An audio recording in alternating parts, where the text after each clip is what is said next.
Hello everyone, this is Shikha Srivastava from mathematics form. आज हम लोग क्या पढ़ेंगे? आज हम लोग class 6 chapter 7 that is fractions में ट्राई दिस प्रॉब्लम सॉल्व करेंगे, जो कि पेज नंबर 108 पर गिवन है। और ये मैं अपडेटेड एनसीईआरटी सिलेबस 2023 के अकॉर्डिंग आप लोगों को पढ़ा रही हूँ। First question is give a proper fraction. आपको प्रॉपर फ्रैक्शन देना है।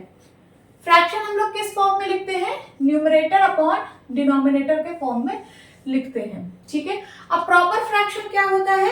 जिसमें न्यूमरेटर लेस देन डिनोमिनेटर हो, इसी को हम लोग क्या बोलते हैं? Proper fraction. ठीक है। अब चलिए प्रॉपर फ्रैक्शन देते हैं। First part, whose numerator is 5 and denominator is 7। Numerator 5 है तो ये ऊपर लिखा जाएगा 5 और डिनोमिनेटर नीचे लिखा जाता है 5/7। देखिए प्रॉपर फ्रैक्शन है ना, न्यूमरेटर की वैल्यू डिनोमिनेटर से छोटी है, तो ये फ्रैक्शन होगा 5/7। B part, whose denominator is 9 and numerator is 5। देखिए न्यूमरेटर 5 है तो ये ऊपर लिखा जाएगा और डिनोमिनेटर 9 है तो ये नीचे लिखा जाएगा। यहाँ पे देखिए जो न्यूमरेटर है उसकी वैल्यू डिनोमिनेटर से छोटी है, 5 छोटा है ना 9 से, तो ये प्रॉपर फ्रैक्शन है। C part, whose numerator and denominator add up to 10। जिसका न्यूमरेटर और डिनोमिनेटर दोनों को ऐड करने पे 10 आए, ऐसा प्रॉपर फ्रैक्शन हमें लिखना है। देखिए numerator plus denominator is equal to 10 आना चाहिए। तो कौन कौन से फ्रैक्शंस हो सकते हैं? अगर न्यूमरेटर 0 होगा तो डिनोमिनेटर को 10 रखना पड़ेगा, तभी दोनों को ऐड करने पे 10 आएगा। अगर न्यूमरेटर 1 होगा तो ये 9 होगा, तभी दोनों को ऐड करने पे 10 आएगा। अगर न्यूमरेटर 2 होगा तो डिनोमिनेटर 8 होगा, तभी दोनों को ऐड करने पे 10 आएगा। अगर न्यूमरेटर 3 होगा तो डिनोमिनेटर 7 होगा, तभी दोनों को ऐड करने पे 10 आएगा। हमें लिखना प्रॉपर फ्रैक्शन है, ये चीज आप ध्यान देना। प्रॉपर फ्रैक्शन मीन्स न्यूमरेटर की वैल्यू डिनोमिनेटर से छोटी होनी चाहिए। तो अभी तक जो भी मैंने यहाँ पे नंबर्स लिखे उसमें न्यूमरेटर डिनोमिनेटर से छोटा है, यहाँ पे भी, यहाँ पे भी, यहाँ पे भी। आगे देखिए, अगर न्यूमरेटर 4 होगा तो डिनोमिनेटर 6 होगा, तभी दोनों को ऐड करने पे 10 आएगा। यहाँ पे भी न्यूमरेटर लेस देन डिनोमिनेटर है, तो ये भी प्रॉपर फ्रैक्शन है। चलिए पहले इतना हम लिख लेते हैं। क्या क्या है प्रॉपर फ्रैक्शंस? 0/10, 0 न्यूमरेटर है और 10 डिनोमिनेटर है। देन उसके बाद कॉमा 1/9, देन 2/8, देन 3/7, देन 4/6। क्या आप और प्रॉपर फ्रैक्शंस लिख सकते हैं जिनका न्यूमरेटर और डिनोमिनेटर ऐड करने पे 10 आए? तो अब नहीं लिख सकते। क्यों? क्योंकि अब आप इसके आगे जब लिखोगे तो न्यूमरेटर 5 होगा और डिनोमिनेटर भी 5 होगा, तब जाके 10 बनेगा। और यहाँ पे न्यूमरेटर की वैल्यू डिनोमिनेटर के इक्वल हो गई, तो ये प्रॉपर फ्रैक्शन नहीं है, ये प्रॉपर फ्रैक्शन नहीं है। और हमें सिर्फ प्रॉपर फ्रैक्शन ही लिखना है। इसके आगे और आप जाओगे तो न्यूमरेटर 6 हो जाएगा और डिनोमिनेटर 4, तब दोनों को ऐड करने पे 10 आएगा। यहाँ पे देखिए न्यूमरेटर डिनोमिनेटर से बड़ा हो गया, numerator is greater than denominator, तो ये प्रॉपर फ्रैक्शन नहीं है। हमें सिर्फ प्रॉपर फ्रैक्शन लिखना है, मींस हम इसके बाद नहीं लिख सकते। तो कौन कौन से प्रॉपर फ्रैक्शंस आएंगे जिनमें न्यूमरेटर और डिनोमिनेटर दोनों को ऐड करने पे 10 आए? तो वो ये सारे फ्रैक्शंस हैं। आगे क्वेश्चन कह रहा है how many fractions of this kind can you make. आप कितने फ्रैक्शन इस टाइप का बना सकते हो? तो इसको काउंट कर लीजिए, 1 2 3 4 5। आप क्या लिखेंगे?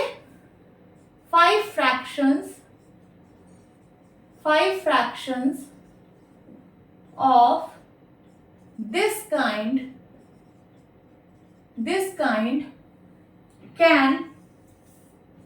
can we make। कितने फ्रैक्शंस हम इस टाइप के बना सकते हैं? तो इस टाइप के हम 5 फ्रैक्शंस बना सकते हैं। This is your answer. आगे D part, whose denominator is 4 more than numerator। जिसका डिनोमिनेटर न्यूमरेटर से 4 ज्यादा हो, जिसका डिनोमिनेटर न्यूमरेटर से 4 ज्यादा हो। गिव एनी 5, आपको ऐसे 5 फ्रैक्शंस बताने हैं। How many more can you make, और आप कितने ऐसे फ्रैक्शंस बना सकते हो जिसका डिनोमिनेटर न्यूमरेटर से 4 ज्यादा हो, ऐसे कितने फ्रैक्शंस बना सकते हो ये भी बताना है। तो चलिए अगर न्यूमरेटर 1 होगा तो इसका डिनोमिनेटर कितना होगा, इससे 4 ज्यादा, मीन्स 1 + 4 इज इक्वल्स टू 1/5। ये एक फ्रैक्शन हो गया। सेकंड, अगर न्यूमरेटर 2 होगा तो डिनोमिनेटर कितना होगा, इससे 4 ज्यादा, मीन्स 2 + 4 इज इक्वल्स टू 2/6। ये हो गया एक फ्रैक्शन जिसका डिनोमिनेटर न्यूमरेटर से 4 ज्यादा है। और कौन कौन से फ्रैक्शंस होंगे, अगर न्यूमरेटर 3 होगा तो ये कितना होगा, 4 3 7, ये एक फ्रैक्शन हो गया। अगर न्यूमरेटर 4 होगा तो इसका डिनोमिनेटर 4 + 4 8 होगा। आगे न्यूमरेटर 5 होगा तो डिनोमिनेटर 5 + 4 9। अगर न्यूमरेटर 6 होगा तो डिनोमिनेटर 6 + 4 10 होगा। आपको 5 फ्रैक्शंस ऐसे बताने थे, तो देखिए मैंने यहाँ पे 5 फ्रैक्शंस लिख दिए हैं। 1/5, 2/6, 3/7, 4/8, 5/9, 6/10, इतने सारे मैंने लिख दिए हैं। अब कह रहा है question, how many more can you make, आप कितने और बना सकते हो, तो आप ऐसे बहुत सारे फ्रैक्शंस बना सकते हो। ठीक है, न्यूमरेटर आप कोई भी नंबर ले लीजिए, डिनोमिनेटर उससे 4 ज्यादा कर दीजिए। ठीक है, अगर आप न्यूमरेटर को 1000 ले लीजिए तो इससे 4 ज्यादा कर दीजिए डिनोमिनेटर, 1000 + 4 1004। ठीक है, ऐसे न्यूमरेटर आप बढ़ाते जाइए और डिनोमिनेटर उससे 4 ज्यादा करते जाइए। तो बहुत सारे, क्योंकि नंबर्स कभी एंड नहीं होते, जितना बड़ा नंबर आप न्यूमरेटर में लेंगे उससे 4 ज्यादा डिनोमिनेटर कर दीजिए। तो बहुत सारे हम फ्रैक्शंस बना सकते हैं, काउंट नहीं कर सकते हम। ठीक है, तो आप क्या लिखेंगे, infinite fractions can be make, infinite fractions can we make whose denominator is 4 more than the numerator, whose denominator is 4 more than the numerator. This is your answer. Now second question, a fraction is given. एक fraction given है.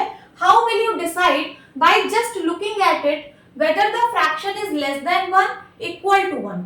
अगर आपको एक fraction दे दिया जाए तो क्या आप उस fraction को देख के decide कर सकते हो कि ये जो fraction है ये 1 से छोटा है या फिर 1 के बराबर है?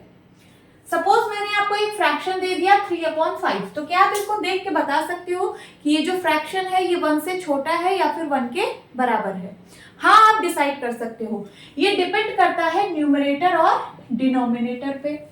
अगर न्यूमरेटर डिनोमिनेटर से छोटा है, जैसे 3/5, अगर न्यूमरेटर डिनोमिनेटर से छोटा है तो हम कह सकते हैं कि फ्रैक्शन 1 से छोटा होगा। लिख दीजिए, फ्रैक्शन ये लेस देन 1 होगा। और अगर न्यूमरेटर डिनोमिनेटर के बराबर हो जाए, फॉर एग्जाम्पल 3/3, तो ये सिंप्लीफाई होके 1 के बराबर हो जाएगा, तो हम कह सकते हैं कि फ्रैक्शन 1 के बराबर होगा। समझ आया? और अगर न्यूमरेटर डिनोमिनेटर से बड़ा हो जाए, फॉर एग्जाम्पल 4/3, ठीक है, तो ये जो फ्रैक्शन है ये 1 से बड़ा होगा। लिख दीजिए, फ्रैक्शन ग्रेटर देन 1। आपसे पूछा क्या क्या है कि फ्रैक्शन लेस देन 1 कब होगा और इक्वल टू 1 कब होगा, ये और ये। तो लिख दीजिए, when numerator is less than the denominator,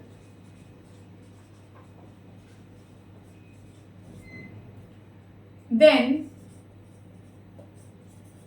the fraction is less than 1। इसका एग्जाम्पल भी लिख दीजिए।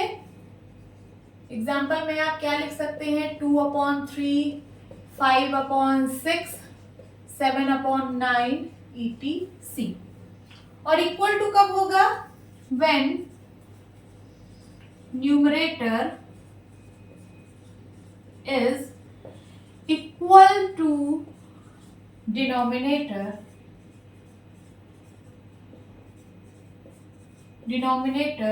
then the fraction is equal to 1. इसका भी एग्जाम्पल लिख दीजिए, जैसे 2/2, 9/9, 11/11, है ना, 20/20, etc. Now third question, fill up using one of these, greater than, less than और equal to. ये जो बॉक्सेस हैं इनमें किसी एक साइन को फिल करना है, चाहे ग्रेटर देन, चाहे लेस देन या फिर इक्वल. तो चलिए ए पार्ट 1/2 और 1.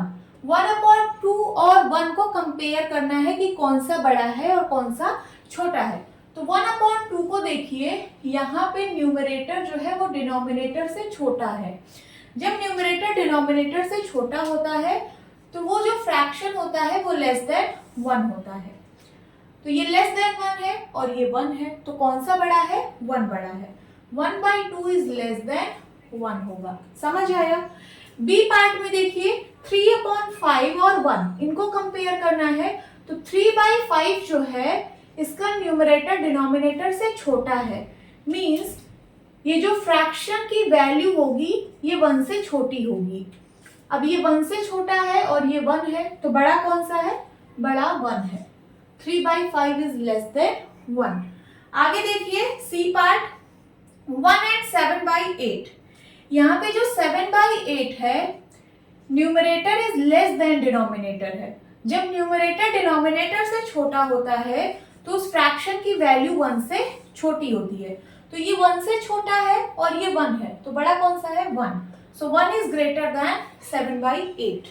आगे देखिए 4/4. ये जो फ्रैक्शन है इसमें न्यूमरेटर की वैल्यू डिनोमिनेटर के बराबर है. जब न्यूमरेटर डिनोमिनेटर दोनों बराबर होते हैं तो उस फ्रैक्शन की वैल्यू 1 के बराबर होती है. ठीक है, अब ये भी 1 है और ये भी 1 है, तो यहाँ पे कौन सा साइन लगेगा? इक्वल का. 4/4 is equals to 1. E part 2005 और 1.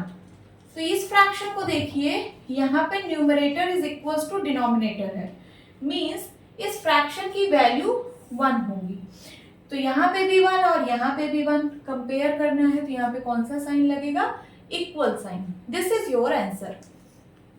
होप स्टूडेंट्स आपको ये क्लास अच्छी लगी होगी.